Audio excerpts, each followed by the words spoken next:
Hello everyone. मेरा नाम कृष्ण है और चलो महाभारत शुरू करते हैं पढ़ने की। तो इस वीडियो में हम दो टॉपिक के ऊपर फोकस करेंगे। पहला है करंट डेंसिटी और दूसरा है vector form of Ohm's law. मतलब बचपन में जो तुमने V = IR में पढ़ रखा था ना, उसमें देखो हम लोगों ने क्या क्या पढ़ेंगे। ओम्स लॉ तो पढ़ ही लिया है, वेक्टर फॉर्म पढ़ रहे हैं, इसका प्रूफ भी पढ़ेंगे, इसकी लिमिटेशन पढ़ेंगे। अब तुम खुद सोच लो कि 12th क्लास का क्या लेवल है 10th क्लास के लेवल में। फ़र्क अपने आप समझ में आ रहा होगा कि वहाँ V = IR पढ़ा था, काम खत्म हो गया था, क्वेश्चन लगाए थे, चुपचाप सो गए थे। यहाँ बिल्कुल पूरा मज़ावार, मतलब डाउट्स बचते ही नहीं हैं। देखो, उससे पहले हम पढ़ते हैं करंट डेंसिटी। इस चीज़ पे थोड़ा फोकस करना। क्या करना, इस चीज़ पे फोकस करना। जैसे मान लो हम एक वायर लेते हैं। क्या लेते हैं? हम वायर लेते हैं। और हम वायर लेते हैं कुछ इस तरीके का। जैसे देखो, यहाँ ऐसा है और यहाँ कुछ ऐसा है। समझे कि नहीं?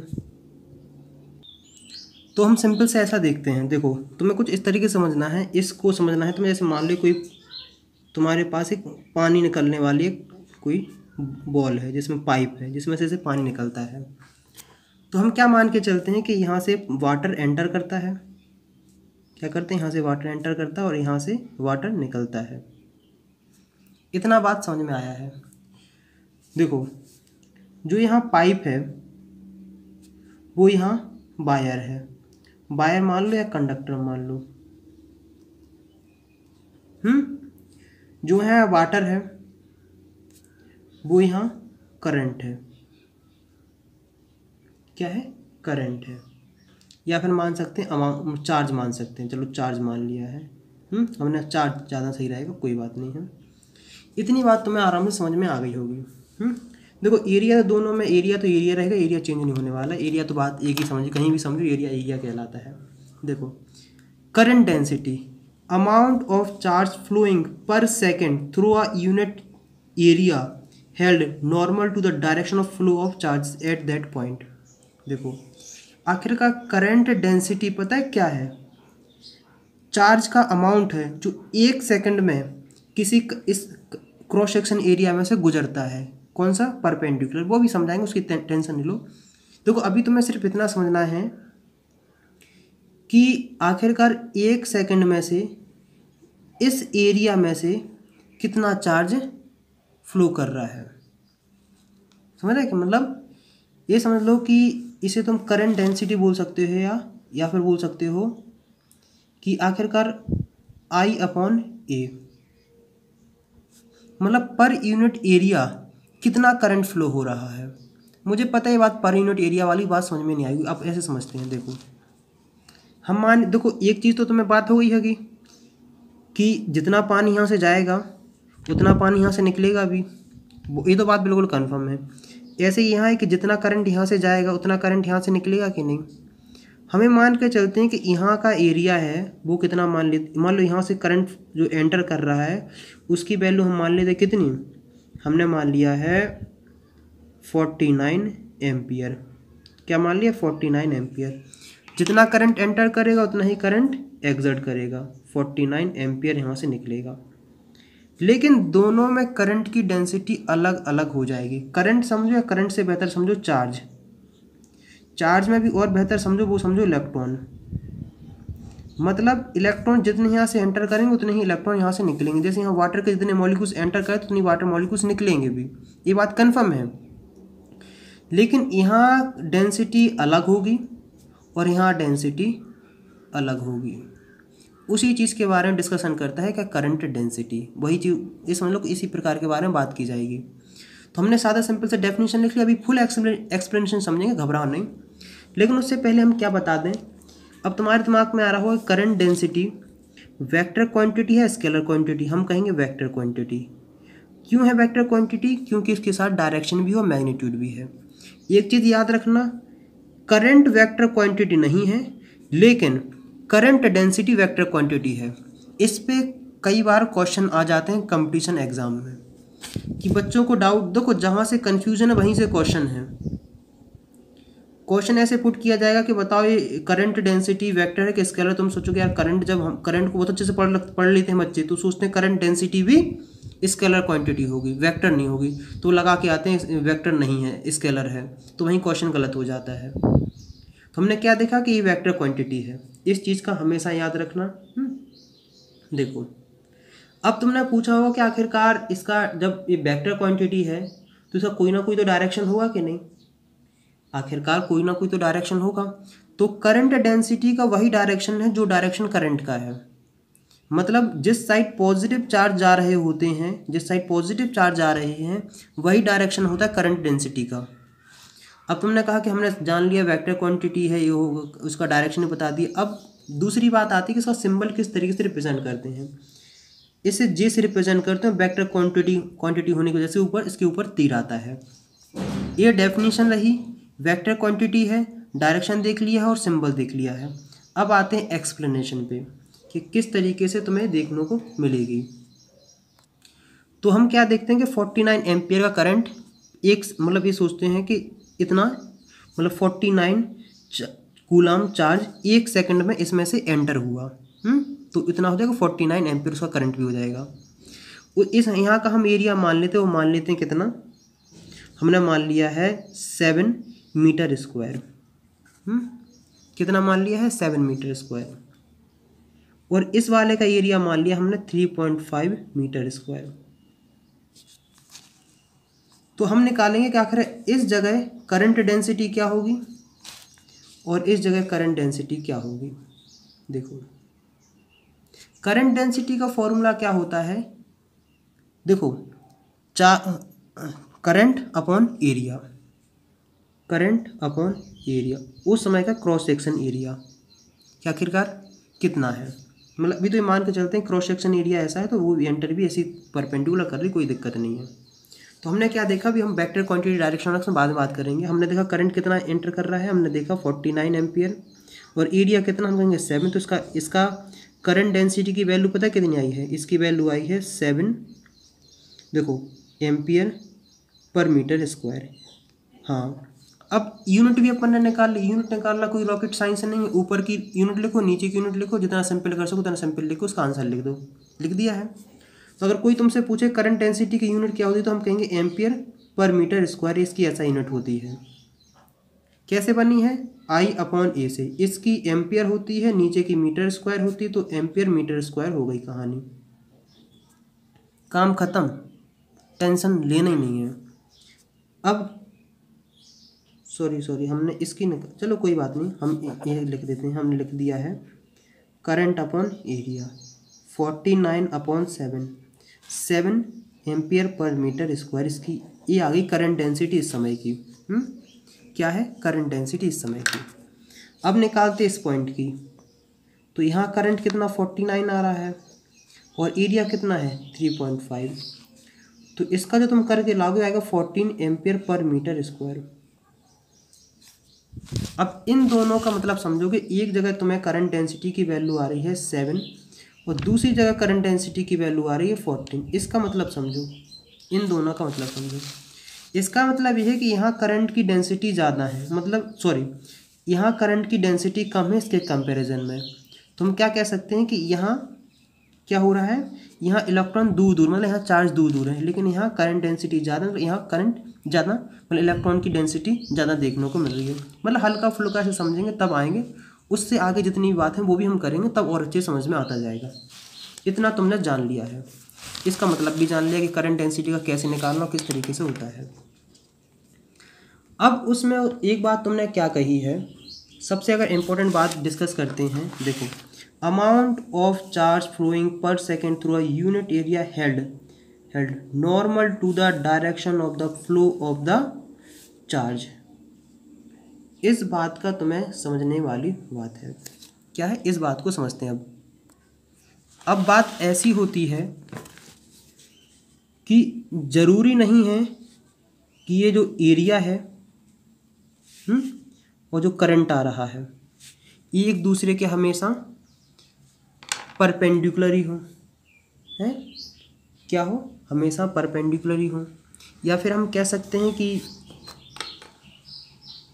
ये जो एरिया है इसका एक एरिया वेक्टर मान लेते हैं ऐसा।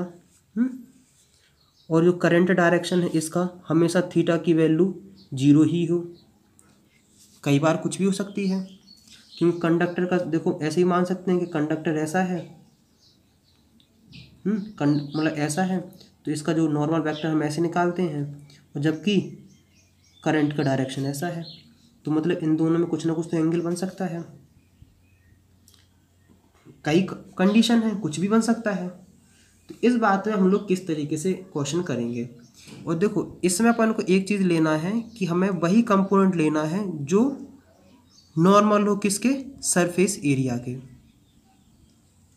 तो अभी तक हम क्या देख चुके हैं कि आखिरकार किस तरह की कंडीशन हो सकती है कि ऐसा हो, मतलब एरिया ऐसा हो, करंट का डायरेक्शन इस साइड हो।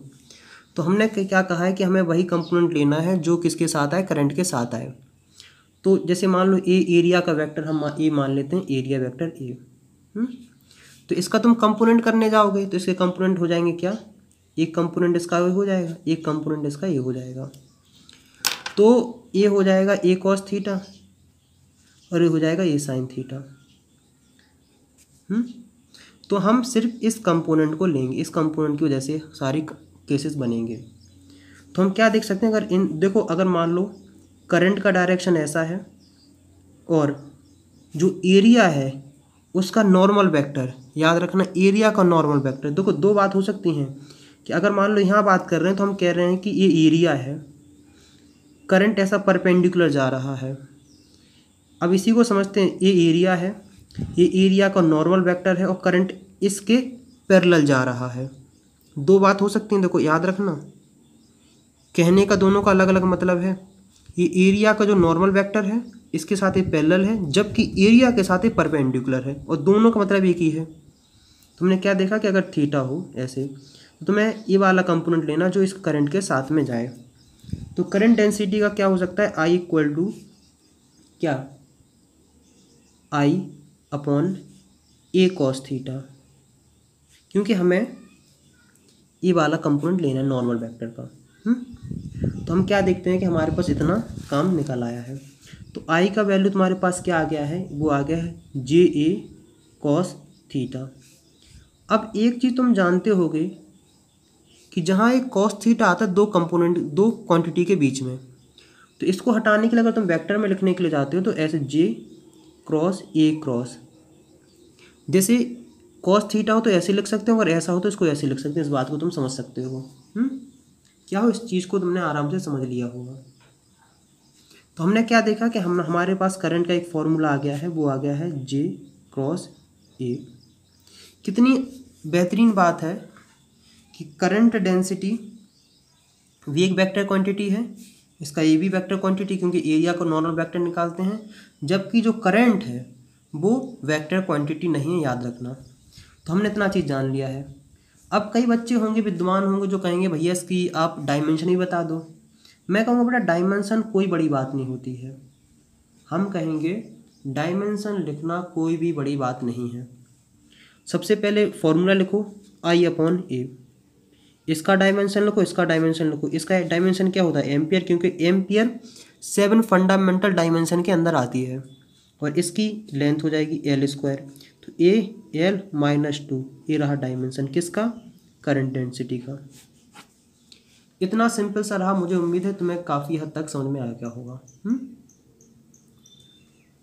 तो एक चीज़ ऐसे भी कभी देखने को मिलेगी, देखो इतनी बात समझ में आएगी। देखो अभी तो हमने डेफिनेशन पढ़ी है, वेक्टर क्वांटिटी जानी है, उसका डायरेक्शन जाना, उसका सिंबल जाना, उसका यूनिट जानी, और हमने अब डायमेंशन देख लिया है। अब बढ़ते हैं आगे। आगे बढ़ने से पहले एक चीज़ और बता दें कि इंटीग्रल फॉर्म में कि आई का वैल्यू जो होता है, जो इसको लिखे हैं, अगर इसको लिखें तो आई इक्वल टू होता है integral surface J dot D S. ये तब होता है कि आर्बिट्रेरी मतलब एरिया में एरिया हो, उस समय यूज़ होता है। घुमा फिरा के तुम इसी जगह आ जाओगे।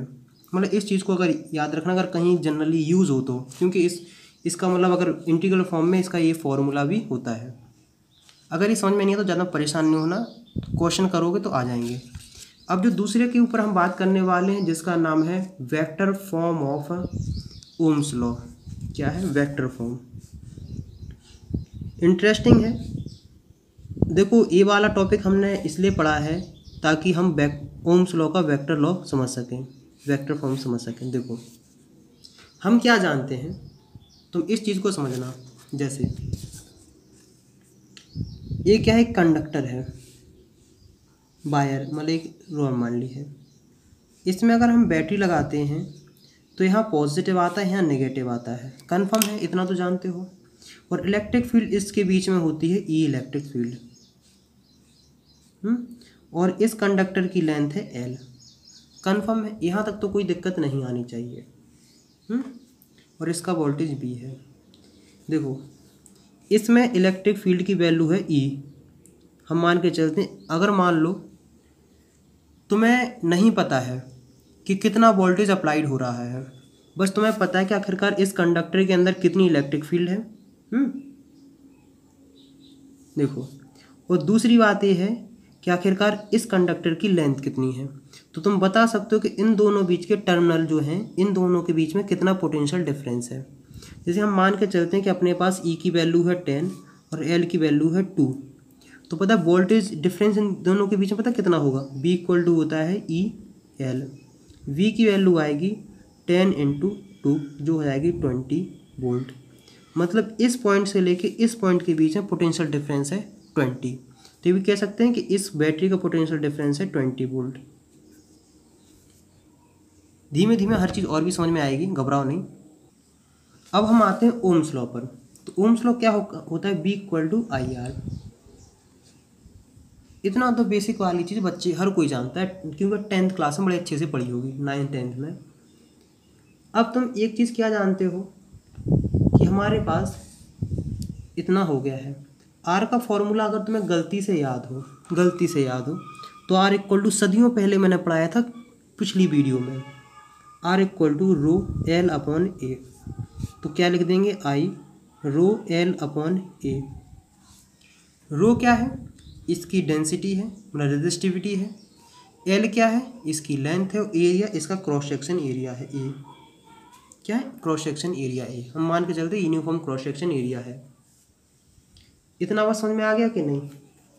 और भी हम क्या क्या जानते हैं, और भी हम जानेंगे आखिरकार कौन कौन से फैक्टर पर हम बात करने वाले हैं। और अभी हाल हमने क्या देखा कि बी का फॉर्मूला हमने क्या देखा, वो देखा ई इंटू एल। तो आखिरकार हमारे पास फॉर्मूला क्या बन गया है, आई अपॉन ए रो एल। देखो क्या क्या जाना हमने इतनी बातों को समझ लिया है। हमने क्या जाना, ई इंटू एल, आई रो एल अपॉन ए। कन्फर्म है। देखो एल से एल कैंसिल, ई की वैल्यू आई है आई अपॉन ए रो। और अभी पिछले जन्म में हमने पढ़ा था कि आई अपॉन ए क्या होता है, जिसे बोलते हैं करंट डेंसिटी। तो ई इक्वल टू क्या हो गया है, जे रो। अब समझ में आया कि नहीं। अगर तुम इसी को क्या लिखना चाहते हो, देखो इलेक्ट्रिक फील्ड क्या है, वेक्टर क्वांटिटी। से वेक्टर क्वांटिटी लिखोगे, इसके ऊपर तीर लगा दो। जे भी वेक्टर क्वांटिटी है लेकिन रो वेक्टर क्वांटिटी नहीं है, तो इसको हम इस तरीके से लिख सकते हैं। इसका मतलब है कि इलेक्ट्रिक फील्ड का तुम्हारे पास एक फॉर्मूला और आ गया है कि रेजिस्टिविटी इंटू करंट डेंसिटी।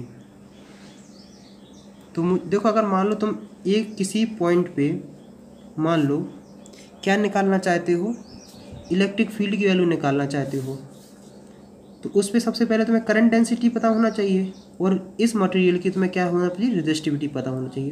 तुम निकाल सकते हो कि उस पॉइंट पे कितनी इलेक्ट्रिक फील्ड होगी। अब एक चीज़ और बता दें, अगर गलती से याद हो कि रेजिस्टिविटी जो होती है वो रेसिप्रोकल होती है किसकी, कंडक्टिविटी की। किसकी होती है, कंडक्टिविटी की। जैसे रेजिस्टेंस होता है वो रेसिप्रोकल किसका होता है, कंडक्टेंस का। ऐसे ही रेजिस्टिविटी क्या होती है, रेसिप्रोकल होती है कंडक्टिविटी की। और कंडक्टिविटी को हम लोग जनरली रिप्रेजेंट करते हैं किससे, सिग्मा से, इस तरीके से। क्या है, इस तरीके से हम लोग रिप्रेजेंट करते हैं। तो हम क्या लिख सकते हैं कि E equal to current density और 1/σ। तो J इक्वल टू तुम्हारे पास क्या आ गया है, ρσ E। मतलब एक फॉर्मूला तुम्हारे पास ए भी रहा है, कुछ नहीं, कोई रॉकेट साइंस ने यहाँ का वहाँ घुमा दिया गया है। हल्का फुल्का समझ में आया कि नहीं आया है। मतलब तुम्हारे पास एक और फॉर्मूला आ गया किसका, करंट डेंसिटी का। तो अगर हम ये कहें कि जो फॉर्मूला ये आ रहा है, यही क्या है, ये है vector form of Ohm's law. इसी को क्या कर सकते हैं, vector form of Ohm's law. अब तुम कहोगे ऐसा कैसे, क्यों? अगर तुम शुरुआत से उसकी देखोगे तो आखिरकार कहाँ से ड्राइव होगा, V equal to I R से। कहाँ से ड्राइव होगा, V equal to I R से। तो हम क्या कह सकते हैं कि ए भी एक प्रकार से वेक्टर फॉर्म है किसका, ओम्स लॉ का। तो मुझे उम्मीद है कि यहाँ तक तुम्हें काफ़ी हद तक समझ में आ गया होगा। अगर हम और डिटेल में बात करते हैं तो इससे पता चलता है कि करंट डेंसिटी का वही डायरेक्शन है जो इलेक्ट्रिक फील्ड का डायरेक्शन है। तो तुम्हारे पास एक फॉर्मूला और एक बात और पता चली क्या, कि करंट डेंसिटी का वो डायरेक्शन होता है जिस डायरेक्शन में जो डायरेक्शन इलेक्ट्रिक फील्ड का होता है। कितना आसान होता जा रहा है। तो हम क्या कह सकते हैं इसको, इसको ये कह सकते हैं कि ये क्या है, vector form of Ohm's law. क्यों? क्योंकि आखिरकार आया तो वेक्टर फॉर्म से, v equal to I R से तो हम पूरा लेके आए हैं ना कि नहीं। तो मुझे उम्मीद है कि तो तुम्हें काफ़ी हद तक समझ में आ गया होगा। अब करते हैं एक आध दो क्वेश्चन, सस्ते सिंपल से करेंगे ताकि जल्दी ज़्यादा परेशानदायक ना हो। लेकिन मेरा एक मानना होता है, मैं किसी को हैंडीकैप्ड बनाना नहीं चाहता हूँ कि मैं क्वेश्चन करा के तुम लोगों को बिल्कुल मक्कार बना दूँ, तुम लोग कोई क्वेश्चन भी ना करो, तुम लोग बस सत्यनारायण जैसी कथा सुनो, कहो कि बहुत मज़ा आया, क्वेश्चन ना लगाओ। देखो मेरा मानना है कि टीचर को कम से कम क्वेश्चन कराने चाहिए, समझाने पे ज़्यादा जोर देना चाहिए। क्योंकि मेरा मानना है कि if you can't solve the numerical it's mean you don't know the concept. अगर कोई बच्चा न्यूमेरिकल नहीं लगा पा रहा है, मतलब कोई कठिन क्वेश्चन है बात अलग है, लेकिन अगर बेसिक भी तुम नहीं लगा पा रहे हो तो इसका मतलब है तुमने कॉन्सेप्ट ढंग से नहीं समझा है। और मुझे तो यहाँ से आता है कि एक सर्वे देखा, उसमें देखा कि मैक्सिमम बच्चे कह रहे हैं कि हम लोग नीट जेईई मेंस के क्वेश्चंस लगा लेते हैं, ज़रूरत ही नहीं पड़ती हमें क्वेश्चन लगवाने की। बच्चे वीडियो देखते क्वेश्चन लगाना खुद लगा देते हैं। इसलिए मैं किसी को अपाहिज बनाना नहीं चाहता, मैं चाहता हूँ तुम खुद क्वेश्चन लगाओ, सीखो कि आखिरकार क्या गलती है। जब तक मैं समझता हूँ टीचर का मेन काम होना चाहिए, वो होना चाहिए कि आखिरकार कितना कॉन्सेप्ट क्लियर किया जा रहा है। कुछ एक आध दो क्वेश्चन हुए, बहुत हुए, अब यार तुम लोग 10-10 50-50 क्वेश्चन लगवा रहे टीचर, क्या है यार, मतलब तुम बच्चों को समझा ही नहीं रहे हो, क्वेश्चन पे लगाने पे जोर लगे हो। मतलब बच्चे को तुम खाना दिए जा रहे हो, सिखा ही नहीं रहा, आखिरकार खाना बनाना कैसे यार। तो हम लोग फ्री एक आध क्वेश्चन कर लेते हैं। देखो हमें क्या देखना है, हमें कंडक्टिविटी निकालनी है। क्या निकालनी है, कंडक्टिविटी। और हमारे पास क्या क्या गिवन है, हमारे पास गिवन है कि जो मटेरियल है, जो कंडक्टर है, उसकी लेंथ है वो है 3 मीटर, उसका क्रॉस सेक्शन एरिया है, क्रॉस सेक्शन एरिया वो है 0.02 mm metre square, millimetre square, इस चीज़ का याद रखना। और इसका रेजिस्टेंस है वो कितना है, वो है 2 ओम। तो अब तुम क्या जानते हो कि हमारे पास R इक्वल टू क्या होता है, वो होता है रो L/A। एक क्वेश्चन होता है, इतनी बात तुम्हें समझ में आ गई होगी। और एक चीज़ तुम क्या जानते हो कि जो कंडक्टिविटी होती है वो 1/, किसके बराबर होती है, रेजिस्टिविटी के। मतलब कंडक्टिविटी जो होती है रेसिप्रोकल होती है किसकी, रेजिस्टिविटी की। तो आखिरकार तुम यहाँ से रेजिस्टिविटी का फॉर्मूला निकाल सकते हो कि नहीं, कि रो इक्वल टू AR/L। तो तुम लोग कमेंट्स में खुद बताओ कि तुम्हें क्वेश्चन लगवाने की ज़रूरत है कि ज़्यादा अच्छे से समझाने की।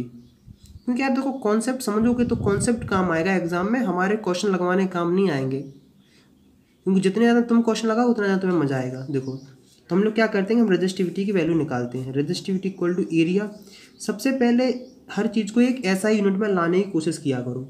तो हम लोग क्या करें कि हम इसको, ये ए है ना, इसको हम ऐसा यूनिट में लाएंगे तो 0.02 × 10⁻⁻6 मीटर स्क्वायर हो जाएगी।